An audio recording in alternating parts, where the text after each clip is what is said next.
Hello everyone. आज हम BA third year का paper 1 FRM and ID interior decoration को डिस्कस करेंगे।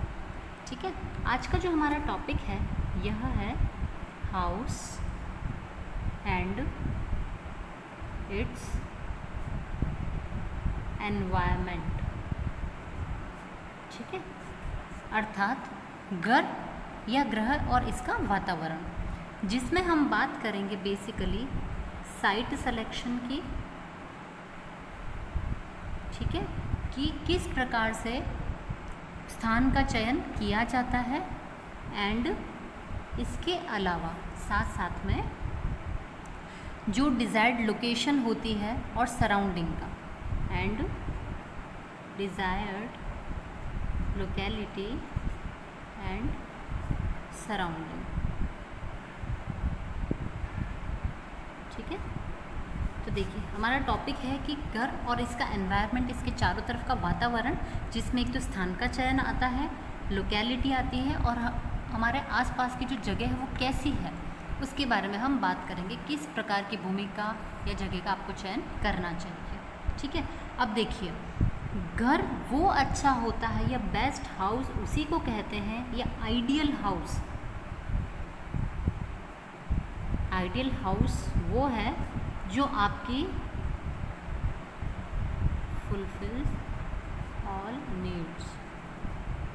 ठीक है, जो क्या करता है हमारी सभी नीड्स को फुलफिल करता है, वही हमारा आदर्श घर है या आइडियल हाउस कहलाता है। ठीक है, जिसके अंदर आपको सुख लगे, शांति हो, सभी प्रकार की फैसिलिटीज़ हो, तो ऐसा जो घर होता है वह आइडियल हाउस कहलाता है। ठीक है, अब देखिए अगर आपको एक आइडियल हाउस चाहिए और उसको बनवाना है तो उसके लिए हमें बहुत सारी चीज़ों का ध्यान रखना पड़ता है। ठीक है, बहुत सारी चीज़ों का ध्यान रखना पड़ेगा। हम वन बाय वन डिस्कस करते हुए जाएंगे, जिसमें सबसे पहले आता है आपके स्थान का चयन या जिसे आप कहते हैं साइट सिलेक्शन। स्थान का चयन अथवा साइट सिलेक्शन। ठीक है, जगह का कैसे हम चुनाव करते हैं। तो अब देखिए घर योजना करने से पहले आपको, अच्छा आप प्लानिंग कर रहे हो तो उसके पहले आपके पास ज़मीन होगी, कोई स्थान होगा, तभी तो आप उसकी प्लानिंग करोगे, अन्यथा आप कैसे उसकी प्लानिंग कर सकते हो, कैसे किसी जगह पर आप घर बनवाने के बारे में सोच सकते हो, है ना। तो सबसे पहले आपको एक ज़मीन चाहिए। ठीक है, तो अगर आपके पास में कोई ज़मीन है और वह अच्छी है तो ठीक है, और अगर नहीं है तो आपको क्या करनी चाहिए, एक ज़मीन को आपको परचेज़ करनी पड़ेगी। ठीक है, और जब आप उस ज़मीन को परचेज़ करोगे तो उसके बाद में ही आप उसके ऊपर घर बनवा सकते हो। ठीक है, तो जब आप ज़मीन लेते हैं ना तो आपको कुछ बातों का या कुछ महत्वपूर्ण चीज़ों का ध्यान रखना चाहिए, जैसे कि जिस जगह पर आप या जो जगह आप खरीद रहे हो ना, वहाँ पर एक तो वायु या वो जगह हवादार होनी चाहिए। ठीक है, अच्छी हवा आती हो, ऐसा नहीं हो काफ़ी कंजस्टेड एरिया हो या बहुत सारा मतलब ऐसी जगह हो जहाँ पे आपका घर एकदम दबा हुआ सा आपको लगे। ठीक है, जहाँ पर प्रॉपर एक हवा का आवागमन होना चाहिए। ठीक है, या प्रॉपरली वेंटिलेटेड प्लेस होना चाहिए। ठीक है, और साथ ही साथ में उस जगह के ऊपर अच्छी सनलाइट आती हो। ठीक है, ऐसा नहीं हो कि आप जो घर बनाने की आप जगह ले ली ना, आपने क्या किया, मार्केट में बड़ी बड़ी सारी बिल्डिंग्स बनी हुई है, बहुत बड़ी बड़ी आगे पीछे सब जगह, उसके बीच में आपने एक छोटी सी जगह ले ली। अब आप सोचिए कि ऐसी बड़ी बिल्डिंग्स के बीच में अगर आप आपका घर बनवाते हैं तो क्या यहाँ पर आपको प्रॉपरली हवा आ पाएगी? नहीं। क्या आपको यहाँ सनलाइट मिलेगी? इन बड़ी बिल्डिंग्स की वजह से आपकी हवा और सनलाइट दोनों चीज़ें रुक जाती हैं। ठीक है, तो हमेशा आपको ध्यान रखना है कि घर बनाने की जो जगह होती है कॉलोनीज़ में होती है। ठीक है, ये आवास की जो जगह होती है ना, वहाँ की जगह पर आपको प्लॉट लेना चाहिए ताकि आप उसके ऊपर घर बनवा सकें। वो जो जगह होती है ना, उसमें क्या होता है, घर बहुत ज़्यादा ऊंचे ऊंचे बड़े बड़े नहीं होते हैं, तो वो जगह भी अच्छी हवादार होती है, हवा के आने जाने का अच्छा स्थान होता है, और साथ ही आपको सनलाइट भी उसमें प्रॉपर मिल जाती है। ठीक है, बहुत ज़्यादा ऊंचे ऊंचे पेड़ नहीं होने चाहिए पास में, बहुत ज़्यादा ऊंचे ऊंचे पहाड़ नहीं होने चाहिए। ठीक है, तो उससे क्या होती है कि आपको खुद को आने वाले समय में दिक्कत आती है। ठीक है, और विशाखा जैसे कि ऐसे बड़ी बड़ी सी बिल्डिंग्स होगी वो तो आपको दिक्कत करेगी ही सही, हवा और सूर्य के प्रकाश दोनों के लिए। ठीक है, इसके अलावा आपको ध्यान रखना है कि जहाँ पर आप ज़मीन खरीद रहे हैं ना, वो स्थान ऐसा नहीं हो कि बरसात के पानी का सारा बहाव उसी तरफ आता हो, अर्थात बरसात के पानी के बहाव के बीच में घर नहीं होना चाहिए। मतलब ऐसा नहीं होना चाहिए कि बाकी टाइम पर तो बिल्कुल ठीक हो, ठीक है, लेकिन आपका घर की जगह ऐसी है जहाँ से सारा पानी वहीं से होकर के निकलता है। तो अन्यथा क्या होगा, कभी अगर वहाँ की जगह बहुत ज़्यादा फुल हो जाती है, बहुत ज़्यादा बारिश आ जाएगी, तो आपका जो घर है उसमें पानी भर जाएगा, ठीक है, सारी गंदगी जो होगी, कचरा होगा, वो सब के सब आपके घर में आ जाएगा, है ना। तो पहली चीज़ तो ये होती है। और दूसरी ये चीज़ होती है, ऐसी जगह पर घर होने से क्या होता है, सीलन हमेशा आती रहती है उस घर के अंदर, ठीक है, हमेशा सीलन आएगी। तो उससे क्या है, आपके मकान की जो मजबूती होती है ना, वो ख़राब हो जाएगी, ठीक है, मजबूती बिल्कुल नहीं रहेगी, उसके ऊपर बहुत ही ज़्यादा ख़राब प्रभाव पड़ता है, ठीक है। इसके अलावा आसपास में जैसे कि गड्ढे, तालाब, नदी, नहर नहीं होने चाहिए, ठीक है। तो उससे क्या होता है कि वहाँ पर मक्खी मच्छर है वो बहुत ज़्यादा मात्रा में होने लगेंगे और बीमारियाँ फैलाएंगे, ठीक है। इसके अलावा आसपास में कोई भी नहीं हो, क्या चीज़ नहीं हो, नो फैक्ट्रीज़, फैक्ट्रीज़ नहीं होनी चाहिए। क्यों? क्योंकि वहाँ से कई सारे मात्रा में अपशिष्ट पदार्थ, कचरा, गंदगी निकालते हैं और वहाँ पर एक पर्टिकुलर काइंड ऑफ स्मेल भी आपको महसूस होगी, ठीक है। तो अगर ऐसी जगह पे आपका घर है तो आपको वहाँ पे अच्छा नहीं लगने वाला है ना। इन सभी चीज़ों से आपका घर थोड़ा सा दूर होना चाहिए। अच्छा, पेड़ पौधे होने चाहिए, हम ये मना नहीं कर रहे कि पेड़ पौधे नहीं होने चाहिए, लेकिन बहुत ज़्यादा ऊंचे ऊंचे पेड़ ना हो, ठीक है, ऊंचे ऊंचे पेड़ नहीं होने चाहिए, अन्यथा ये भी क्या करेंगे, सनलाइट को रोकने का काम करेंगे, ठीक है। अब देखिए, इसके अलावा जो जगह आप खरीद रहे हैं, ठीक है, वो कहाँ नहीं होनी चाहिए, बहुत ज़्यादा शोरगुल वाला स्थान नहीं हो, ठीक है। बहुत ज़्यादा शोरगुल रहेगा तो आप कभी भी, मतलब कि आप चाहे अगर रेस्ट करना है, आपको शांति नहीं मिलेगी उस स्थान के ऊपर, ठीक है। पूरा दिन शोर होता रहता है तो उससे जो हमारा खुद का जो वर्किंग होती है यह अफेक्ट होने लग जाती है, ठीक है। आपकी शांति जो होती है वो भंग हो जाएगी। आपके घर पे अगर कोई व्यक्ति बीमार है, कोई भी गेस्ट आए हैं, तो आप अच्छे से बात नहीं कर सकते, उनको आप उनके साथ आराम से रह नहीं सकते हैं, है ना, तो अटेंड नहीं कर पाएंगे आप उनको आराम से। तो ये जगह जो होती है, ऐसी जगहों से आपको थोड़ा सा दूर रहना चाहिए, ठीक है। साथ ही जैसे कि रेलवे स्टेशन है, बस स्टॉप है, तो ये जगह ऐसी होती है जहाँ पर सबसे ज़्यादा भीड़ भाड़ रहती है, सबसे ज़्यादा शोरगुल रहता है। तो इन स्थानों से थोड़ा सा दूर हमारा घर होना चाहिए, ठीक है।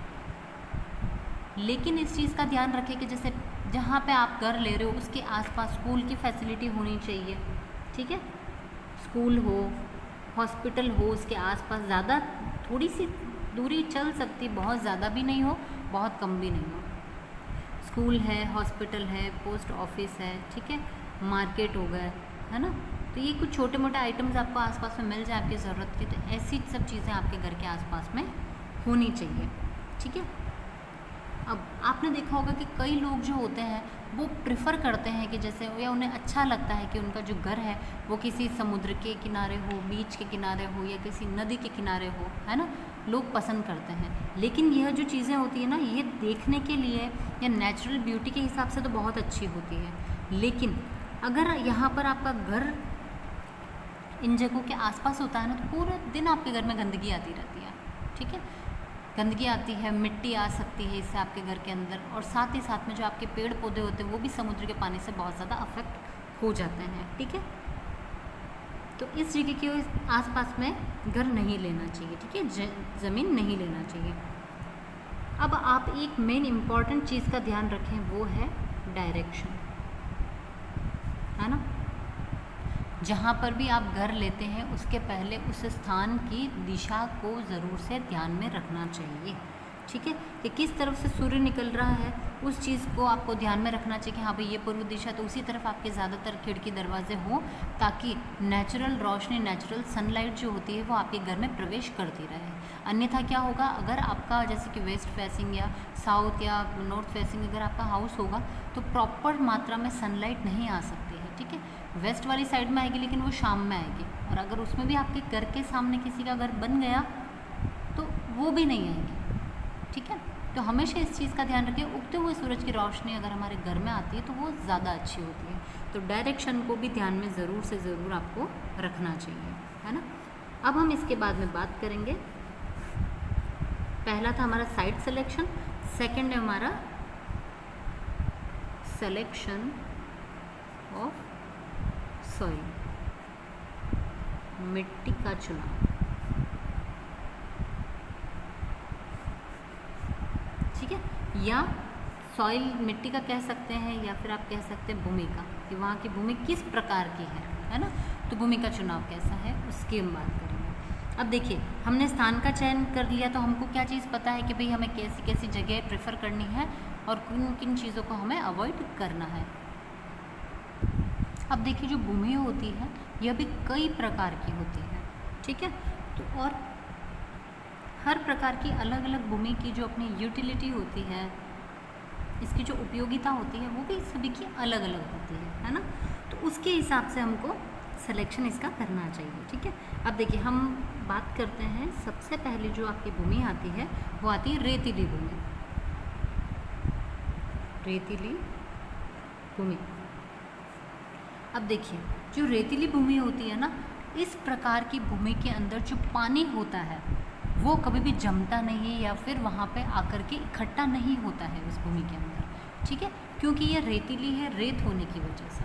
ठीक है, तो यह जो पानी होता है ना, वो रेत क्या करेगी, उस पानी को अब्जॉर्ब कर लेगी। ठीक है, सोख लेगी उसको। तो सोख लेने की वजह से क्या होता है कि वो जो पानी होता है वो धरती के अंदर चला जाता है, ऊपर ही नहीं रहता है ना। तो इस टाइप की जो भूमि होती है रेतीली भूमि, उसके ऊपर किसी भी प्रकार का अगर मकान बनाया जाता है ना, तो वो कभी भी उस मकान में सीलन नहीं आती है। ठीक है, सीलन की जो प्रॉब्लम होती है ना, वो कभी भी इन मकानों में नहीं होती है। ठीक है, तो इस दृष्टि से ये जो मकान होते हैं वो बहुत अच्छे होते हैं। लेकिन जो रेतीली भूमि पर बनाने वाले मकान होते हैं ना, उसका एक चीज़ को हमेशा ध्यान में रखना चाहिए, जो उसकी नींव खोदी जाती है ना, नींव बहुत ही गहरी होनी चाहिए इनकी। ठीक है, काफ़ी गहरी रखनी चाहिए, तभी ये जो मकान होते हैं वह मजबूत होते हैं। ठीक है, तो इसलिए क्या है कि नींव बनाने में क्या होता है कि बहुत ज़्यादा पैसा लगता है ना, क्योंकि उसमें सारा का सारा फिलिंग ही होती, भराव ही किया जाता है इसलिए।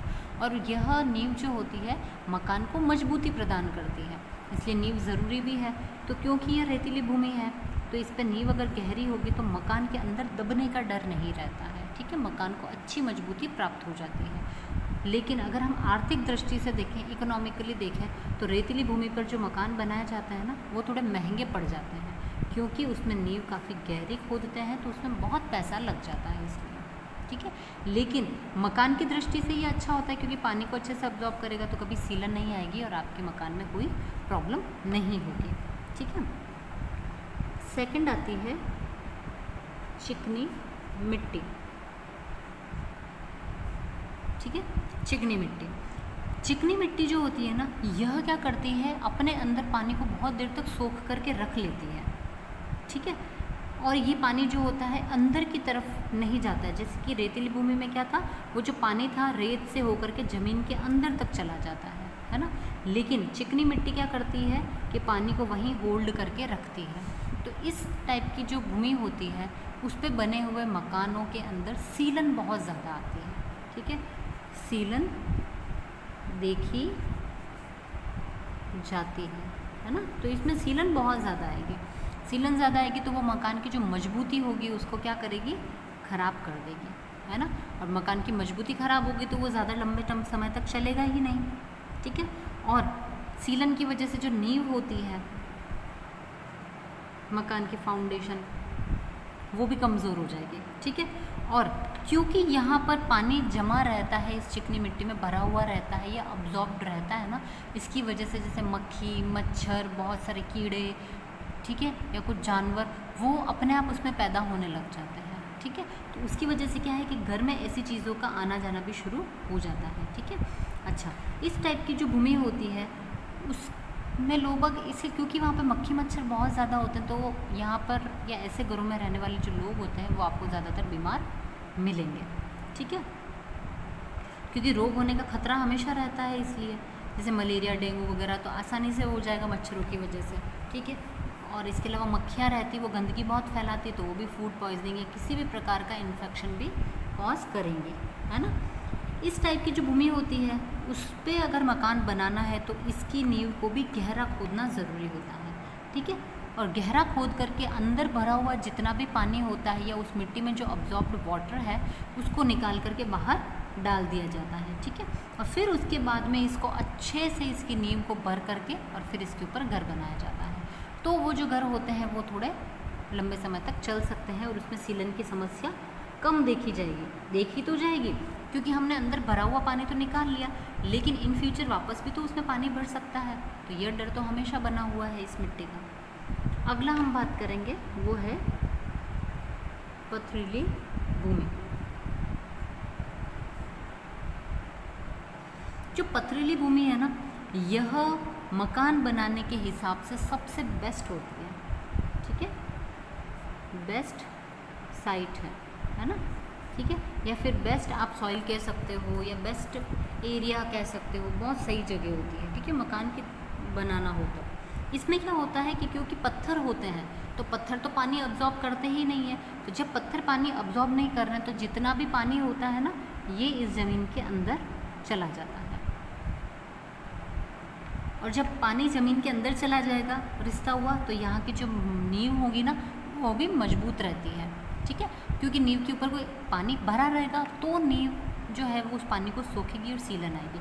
जब वो पानी ही अंदर ज़मीन के अंदर तक जा रहा है तो किसी प्रकार का डर ही नहीं रहता है कि मकान के अंदर किसी प्रकार की सीलन आए। ठीक है, तो इस चीज़ से तो हम बिल्कुल निश्चिंत रहते हैं, है ना। लेकिन जो पथरीली भूमि होती है ना वो कोई तो मुलायम भी होती है जो पानी को सोखती है, लेकिन बहुत रेयरली ऐसा होता है। ठीक है, अब पथरीली भूमि है तो वो इकोनॉमिकली आर्थिक दृष्टि से ठीक भी होती है, क्योंकि पथरीली है तो उसमें जो नींव है ना वो कैसी बनती है, कम गहरी बनती है। ठीक है, कम गहरी नींव उसके अंदर बनानी पड़ती है, तो उससे क्या होता है आपका पैसा बचेगा, आपका टाइम बचेगा, आपकी शक्ति बचती है ना। लेकिन इसका एक ड्रॉबैक ये होता है कि ऐसी जगहों के ऊपर आप बागवानी नहीं कर सकते या फिर कोई भी गार्डन आप डेवलप नहीं कर सकते हो। क्यों? क्योंकि भूमि पथरीली इसलिए, मिट्टी होगी तो उसमें पौधे उगेंगे, पत्थर में तो पौधे आपके उग ही नहीं सकते, तो इसलिए यहाँ पर गार्डन बनाना मुश्किल हो जाता है ना। अच्छा, इसके अलावा मिट्टी होती है ना तो वो थोड़ी ठंडक भी प्रदान करती है क्योंकि उससे मॉइस्चर होल्ड करके रखने की क्षमता होती है इसलिए। लेकिन जो पथरीली भूमि होती है, पत्थर है ना, तो ये कोई मॉइस्चर अब्जॉर्ब नहीं कर रहे हैं, तो इस प्रकार के जो मकान होते हैं हमेशा गर्म रहते हैं। ठीक है, दिन का समय जो होता है ना वो उस टाइम पर बहुत ज़्यादा गर्माहट आपको लगती है। ठीक है, एक चीज़ का और ध्यान रखना चाहिए कि कई बार बहुत से पत्थर ऐसे होते हैं जो खोखले होते हैं। ठीक है, तो उसमें क्या होता है, जो पानी होता है ना उन खोखले पत्थरों के अंदर क्या होता है, पानी आकर के भर जाता है ना। तो जब मकान की नींव की खुदाई करवाते हैं, ठीक है, तो इस टाइप के जो पत्थर होते हैं उनको बाहर निकलवा देना चाहिए, क्योंकि ये जो पत्थर होते हैं यह सीलन करने का काम करते हैं। ठीक है, अगली भूमि की हम बात करेंगे, वो आती है आपकी चूने और मैग्नीशियम वाली। चूने व मैग्नीशियम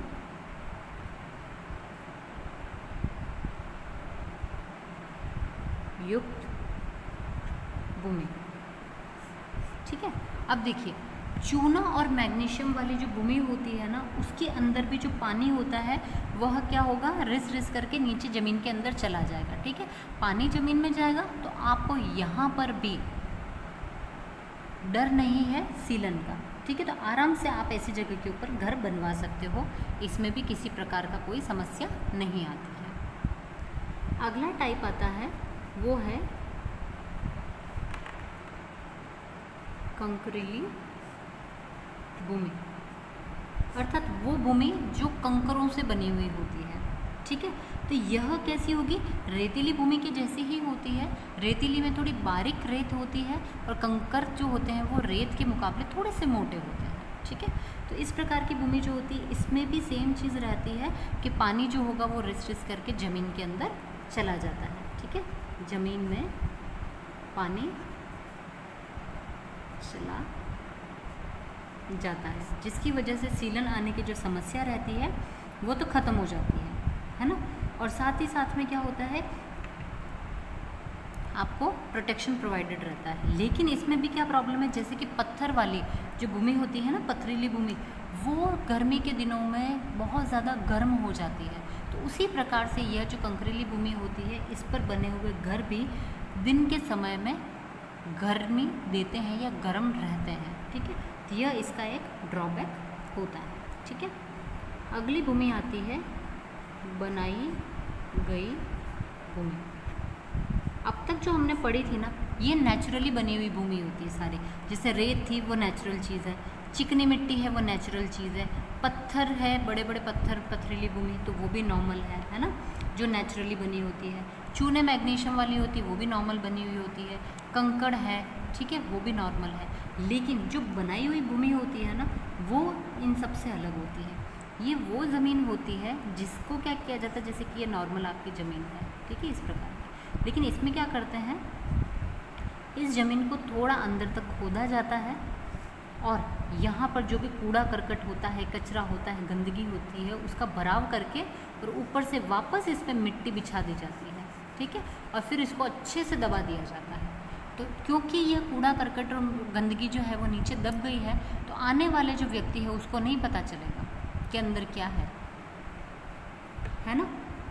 तो क्योंकि इसके अंदर गंदगी, कूड़ा करकट ये सारी भर करके बनाई गई होती है ना, तो इसकी वजह से इसके अंदर बहुत सारी गैसेस भरी रहती है। ठीक है, गैसें बनेगी भी सही, अब यह क्या करेगी, वातावरण को दूषित करने का काम करेगी, है ना। तो यह एक मजबूती की दृष्टि से भी, और अगर आपके हेल्थ के पॉइंट ऑफ व्यू से देखे जाए तो इस भूमि के ऊपर बने हुए जो मकान होते हैं वो बिल्कुल भी अच्छे नहीं होते हैं। ठीक है, तो और अगर आप इन मकानों के बनवाओगे, अगर आपने जगह खरीद ली है, ठीक है, और अगर आप खुदवा करके बनवाओगे तो आपको गंदगी ही निकलेगी अंदर से, है ना। और उसके बाद में क्या होगा कि सपोज़ अगर ये काफ़ी गहरा है और काफ़ी ऊपर तक मतलब इसको मिट्टी भर करके बनाया गया है ना, तो आप क्या करते हैं कि ऊपर ही यहाँ पर थोड़ी सी नींव खुदवा करके अगर घर बनवा दिया, तो यह जो गंदगी होती है अल्टीमेटली आपके घर की नींव को और आपको अफेक्ट करेगी। ठीक है, तो हमेशा ध्यान रखना है कि ज़मीन किसी अच्छे व्यक्ति से, जानकार व्यक्ति से ही खरीदनी हो चाहिए। ठीक है, अब देखो, अब हमने सभी तरीके की भूमि के बारे में पढ़ लिया है ना, तो हमारे को इस चीज़ का ध्यान रखना चाहिए कि कौन सी जो जगह है या भूमि है वो अच्छी होगी। तो देखिए, अगर आपको छोटा मकान बनवाना है तो उसके लिए जो चिकनी मिट्टी होती है, ठीक है, या फिर जो रेतीली मिट्टी होती है ना, रेतीली भूमि, यह किसके लिए, छोटे मकान के लिए अच्छी रहती है। ठीक है, क्योंकि इन मकानों से ज़्यादा जोर भी नहीं पड़ता है, ठीक है, और प्रॉब्लम भी नहीं आती। लेकिन अगर आपको कोई बड़ी बड़ी बिल्डिंग्स बनवानी है, बिल्डिंग्स हैं, ठीक है, काफ़ी बड़ी, तो उसके लिए जैसे कि आप पथरीली या कंकरीली भूमि बनवा सकते हो। ठीक है, क्योंकि इसके ऊपर क्या है, क्योंकि बड़ी बिल्डिंग बनेगी तो उससे आपको रिटर्न भी वापस अच्छा मिल जाता है ना, तो आपका पैसा भी पल जाएगा। ठीक है, लेकिन अगर आपको छोटा मकान ऐसी ज़मीन के ऊपर बनवाओगे कंकरीली या पथरीली पर, तो वो आपको बहुत महंगा भी पड़ जाएगा, है ना, और साथ ही साथ गर्म भी बहुत रहेगा।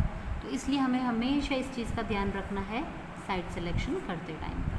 ठीक है, तो देखिए, आज के लेक्चर में हमने बात करी है कि हमें साइट सिलेक्शन कैसे करना है ना, और साथ ही साथ में हमें सॉइल का सिलेक्शन भी कैसे करना है जब हम घर बनवाना चाहते हैं किसी ज़मीन के ऊपर। तो ठीक है, आई होप आपको ये आज का लेक्चर अच्छे से समझ में आया होगा।